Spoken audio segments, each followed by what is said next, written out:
Hi, everybody. Jay Privman, the national correspondent with Daily Racing Form, back with Mike Watchmaker, the national handicapper for Daily Racing Form. We do 2 video derby watches each week, a review of last week's results and a preview of the upcoming races. And Mike, we had fully expected our preview this week to lead off with a discussion of the merits of all the contenders in the San Felipe Stakes, but owing to the unprecedented situation at Santa Anita, with the track being shut right now for racing and training and no set date for when that'll resume, the San Felipe will not be run Saturday. We don't know when it'll be run. It's a very fluid situation right now, but we were hoping to see both Game Winner and Improbable, who are on our Derby Watch Top 20, make their 3-year-old debuts. Just your thoughts on the situation right now. It's wild, Jay. I've never seen anything quite like it. I mean, having grown up in New England racing, I've seen a lot of racetracks have to shut down when the track gets away from the track super in the winter, but I've never seen a major racetrack lose stake races like this, or at least have to postpone them to a as yet undetermined date. And I suppose that Game Winner and Improbable could run next week in the Rebel, and if they do, they would only miss a week. It would only be a week's difference, but it's not ideal for horses getting ready for the Kentucky Derby who were designed to only have 2 prep races. And so it's a little bit of an obstacle. And I actually think in some small way, it kind of brings this group a little closer together, because a lot of people were thinking this might be a 2-horse Derby, and maybe it's not anymore. Well, we'll have to see when the San Felipe is rescheduled. As you mentioned, a good chance that those horses could go to the Rebel next week. I actually spoke to officials at Oaklawn earlier today, and they may have enough interest in the race now, if enough horses come in from California, to split the race. This is as we're recording early Wednesday afternoon, Eastern time. It's a very fluid situation, and we'll see what transpires over the coming days. What we do know is that there are 3 other races this weekend on the road to the Kentucky Derby with point values. And the one that's got the most horses on our current Derby watch list is the Gotham. There's 3 horses in that race, including 1 newcomer. But let's start with the most interesting horse, I think, in this race, and that is Instagrand, who, like the 2 Baffert horses we were talking about, has yet to race at 3 and is coming off of a long layoff.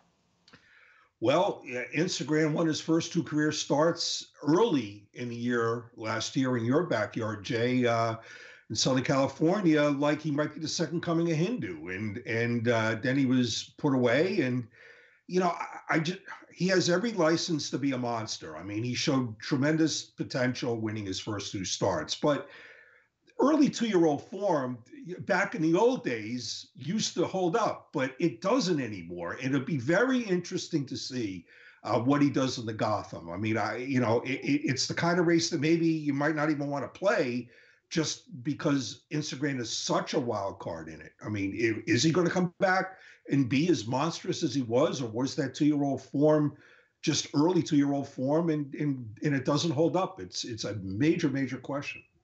And the other big question for me, Mike, is how he's going to do going around 2 turns. I think it's smart to start him off in a 1-turn race. They initially were going to go in the San Felipe, and they had made the decision to go in the Gotham even before the postponement of racing happened at Santa Anita that impacted the San Felipe. But I'm still not convinced with Instagram as to how far he wants to run. And I think a 1-turn mile is a good starting point. And to that point about how far do horses want to run that are on our Derby watch list, Mind Control, the winner of the Jerome, and a newcomer to our list, that being Heichel, for Kara McLaughlin. These are horses who I think both of us are circumspect regarding how far they want to run.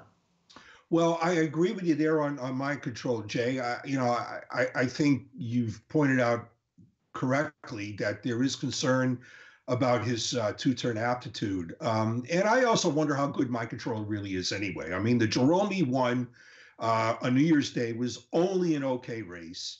The hopeful he won last summer at Saratoga was not the best hopeful we've ever seen. And I just don't know how good a horse he is, and putting aside even the distance question. As for Heichel won the Jimmy Wingfield at his 3-year-old debut.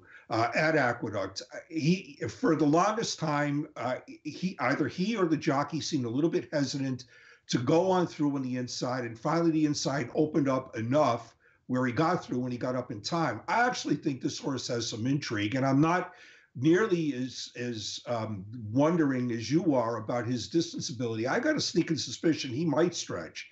And he showed a couple of glimpses of ability last fall. I love the outfit. I think Kieran McLaughlin does a great job with his horses, and I think I got him 50-1 on the line, but he's the kind of horse that he's an intriguing long shot. A race that'll be run around 2 turns on dirt is the Tampa Bay Derby. Dreammaker, who's on our Derby Watch top 20 list, has been on there for a while. But a newcomer this week is Win Win Win. And you and I basically put him on because we just didn't have anything else we liked better. And we thought, well, he's running this week, let's give him a shot. But he could be like a basketball player at UK, one and done. What do you think of his chances in this race this weekend? Well, Win Win Win, speaking about potential closing sprinters, I mean, he looks like one to me. His pedigree doesn't exactly shout distance, and his running style as a late running sprinter is not exactly the kind of style that I always like to see for stretch out prospects. That said, he did get a big buyer in his big Pasco win. And I'm not sure how tough the Tampa Bay Derby field really is, but Win Win Win did win big over the racetrack, and that's going to count for something. And but I have my doubts about his ability to stretch out. And if he's a heavy price on Saturday, he's the kind of horse that I would take a stand against.